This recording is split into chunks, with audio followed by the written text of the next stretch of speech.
थी कि जम्मू कश्मीर में शराब की दुकानें बंद होनी चाहिए,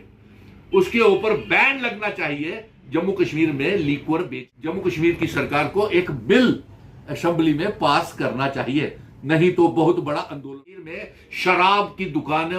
बंद होनी चाहिए,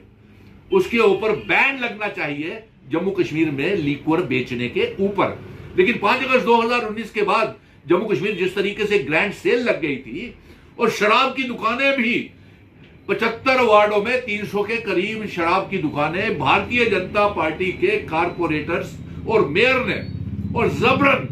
जम्मू कश्मीर की एलजी साहब की उस समय सरकार चल रही थी 5 अगस्त 2019 के बाद, उन्होंने जबरन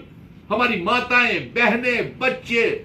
हम सारे इकट्ठे सड़कों के ऊपर जंग लड़ रहे थे कि शराब की दुकानें नहीं खुलनी चाहिए। लेकिन जबरन पुलिस के जोर के ऊपर रात के अंधेरों में कई जगह शराब की दुकानें और एक एक वार्ड में 4-4, 5-5 दुकानें खोल के स्कूलों और मंदिरों के पास भी। अरे हमें बताइए,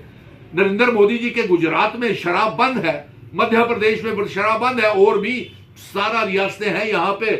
शराबें बंद है, तो जम्मू कश्मीर को ही क्यों खराब किया जा रहा है? जम्मू कश्मीर के नौजवानों को ही क्यों बर्बाद शराब पिला पिला करके और नशेड़ी चिट्टा बेच करके? जम्मू कश्मीर पुलिस के ऊपर हमें फक्र है कि जो ड्रग्स के खिलाफ मुहिम चलाई हुई है, लेकिन सरकार खुद ही बढ़ावा देगी शराब को। तो ये मांग है कि जम्मू, कटरा और तमाम टूरिस्ट प्लेसेस के ऊपर शराब का बैन होना चाहिए, क्योंकि ये हमारी आने वाली पीढ़ियों को, नौजवानों को खराब कर रही है। और कश्मीर में भी शराब बंद होनी चाहिए और इसको लेकर के जम्मू कश्मीर की सरकार को एक बिल असेंबली में पास करना चाहिए, नहीं तो बहुत बड़ा आंदोलन होगा। और इसके साथ साथ दूसरे, जम्मू कश्मीर की सरकार को एक बिल असेंबली में पास करना चाहिए, नहीं तो बहुत बड़ा आंदोलन होगा। और इसके साथ साथ दूसरी बात ये जो मैं कह दूं कि इसी असेंबली सेशन में मैं चुनी हुई सरकार को यह बता देता हूं कि रियासत का दर्जा बिना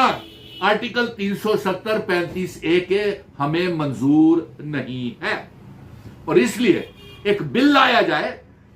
जम्मू कश्मीर की असेंबली में कि जिन शर्तों के ऊपर हमारे महाराजा हरि सिंह जी इस डोगरा रियासत का असेशन भारत के साथ करके गए हैं, विले इल्हाक, वो शर्तें लागू की जाए। मैं चुनी हुई सरकार से कहूंगा कि यह बिल लाया जाए। और अफसोस इस बात का है कि 28 MLAs जो डोगरा होने का दावा करते हैं, 2 मेंबर पार्लियामेंट डोगरा होने का दावा करते हैं, वो तो ये बिल लाएंगे नहीं रियासत के दर्जे में, क्योंकि वो रुकावटें डालना चाहते हैं अलायंस की सरकार में, और इसीलिए रियासत का दर्जा वो वापस नहीं दे रहे और मजबूर कर रहे हैं कि भारतीय जनता पार्टी के साथ नेशनल कॉन्फ्रेंस मजबूर हो जाए कि सरकार बनाने के लिए। और लेकिन मुझे पूरा भरोसा है कि